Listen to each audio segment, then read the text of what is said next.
पूर्व मुख्यमंत्री, पूर्व केंद्रीय मंत्री और हम सब के नेता आदरणीय श्री कमलनाथ जी,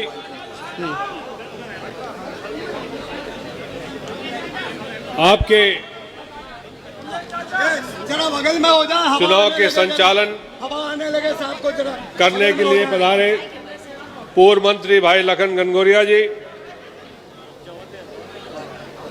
आप सबकी सेवा करने के लिए उपस्थित, आपका सहयोग और आशीर्वाद लेने के लिए बहन पारुल शाह जी, विधायक भाई तरवर लोधी जी, विधायक भाई राहुल लोधी जी, विधायक संजू शर्मा जी, विधायक सिद्धार्थ कुशवाहा जी, राज्यसभा के सदस्य रीवा से पधारे आदरणीय श्री राजमणि पटेल जी, हमारे विभाग के पुराने विभाग के मंत्री भाई प्रभु सिंह जी,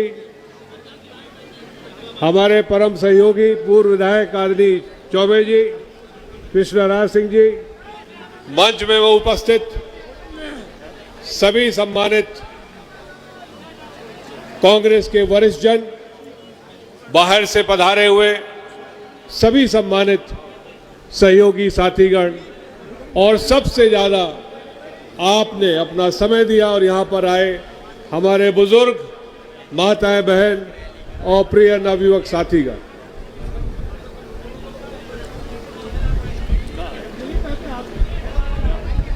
पूर्व वक्ताओं ने बड़े विस्तार से आदरणीय कमलनाथ जी के शासनकाल की बात कही, बिजली कम की, किसानों का कर्जा माफ हुआ, पेंशन बढ़ाया गया। मैं उन सब बातों पर नहीं जाना चाहता। मैं उस व्यक्ति के बारे में बताने आया हूं जिसको 4 बार कांग्रेस ने अपना उम्मीदवार बनाया।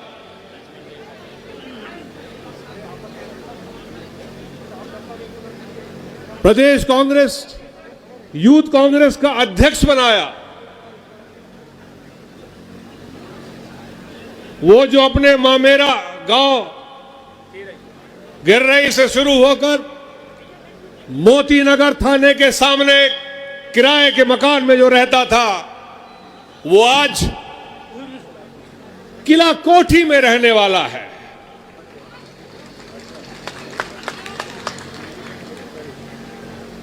मैंने तो उसका नामकरण आज से कर दिया है। एक महाराज ग्वालियर में तो छोटा महाराज सुर्खी में। ये गोविंद राजपूत जब कांग्रेस पार्टी का सगा नहीं हुआ, जो कांग्रेस पार्टी ने उसको मंत्रिमंडल का सदस्य बनाया, युवक कांग्रेस का अध्यक्ष बनाया, और जो व्यक्ति कल तक यही भाजपाई मंत्रियों के खिलाफ चुनाव लड़ते थे और उनकी बुराई करते थे, आज मुझे समझ में नहीं आ रहा कि भैया भूपेंद्र को, गोपाल भैया को कैसा लग रहा होगा। बुंदेलखंडी में कहावत है, न निगले जा रहे न उगले जा रहे। ये हालत है गोविंद राजपूत जी की। गोविंद राजपूत को आपने समर्थन दिया, आपने विधायक बनाया और कमलनाथ जी ने मंत्री बनाया। और यदि कमलनाथ जी से वो दुखी थे तो भैया सागर की सभा में क्यों उन्होंने कहा कि मैं कृतार्थ हूं कि सुर्खी विधानसभा के लिए इतना काम आपने मंजूर किया है। यदि दुखी थे तो इस्तीफा दे देते कि मैं जनता की लड़ाई लड़ूंगा, लेकिन उनको जनता की आवश्यकता नहीं। यदि एक भी ठेका सुर्खी विधानसभा में कोई युवक को मिल जाए तो मैं नाम बदल दूंगा।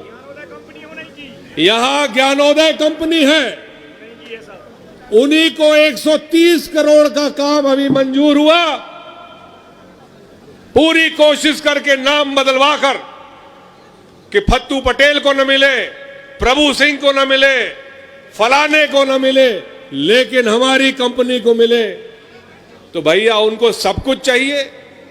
बेंगलोर में 50 करोड़ से उनका पेट नहीं भरा। और जब 1.25 साल वो मंत्री थे, तो यही सुर्खी विधानसभा से मेरे पास अनेक कांग्रेस के नेता लोग आते थे। 2 बार नेता प्रतिपक्ष रहा, पूरे प्रदेश में परिचय है।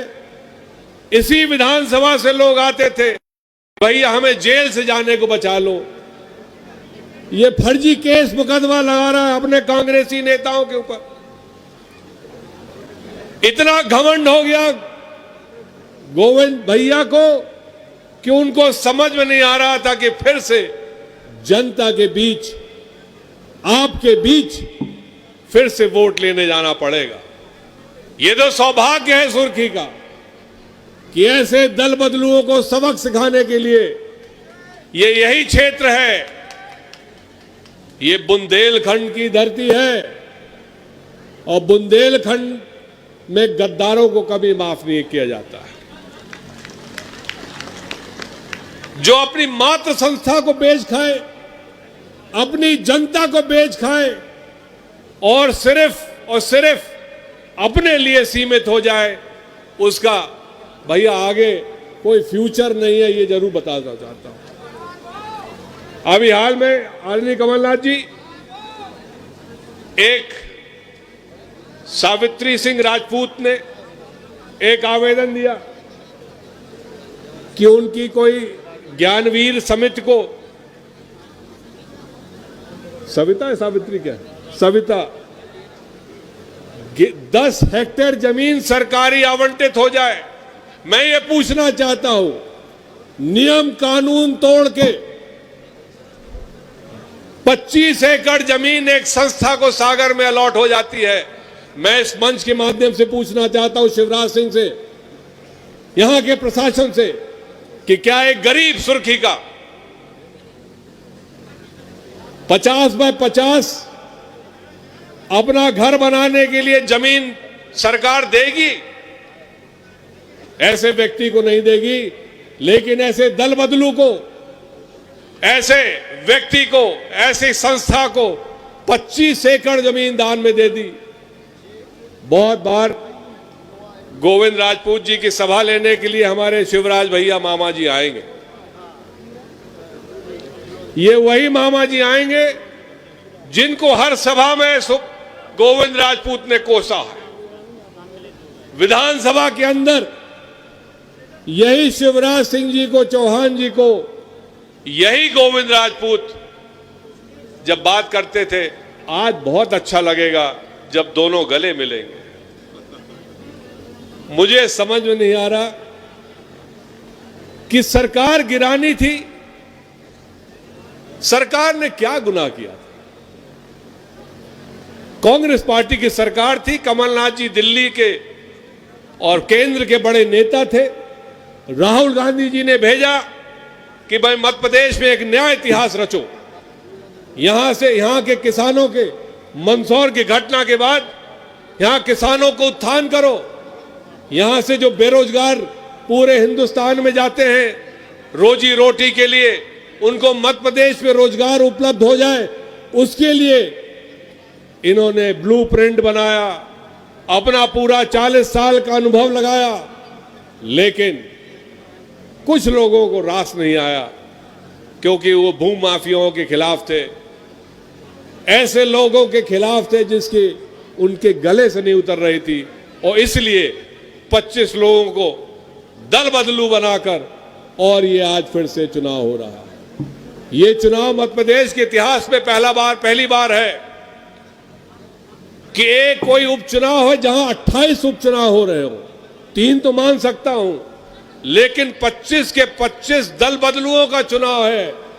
यदि इसी तरह रहा प्रजातंत्र तो आगे प्रजातंत्र नहीं रह जाएगा, ये बात बताऊंगा। बताना चाहूंगा, ये वही क्षेत्र है जहां स्वर्गीय विट्ठल भाई पटेल भी विधायक थे। क्या नाम उन्होंने कमाया था, लेकिन आज धन्य हो।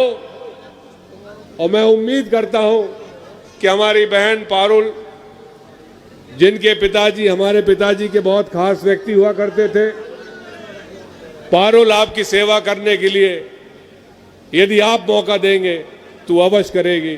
धन्यवाद। जय हिंद।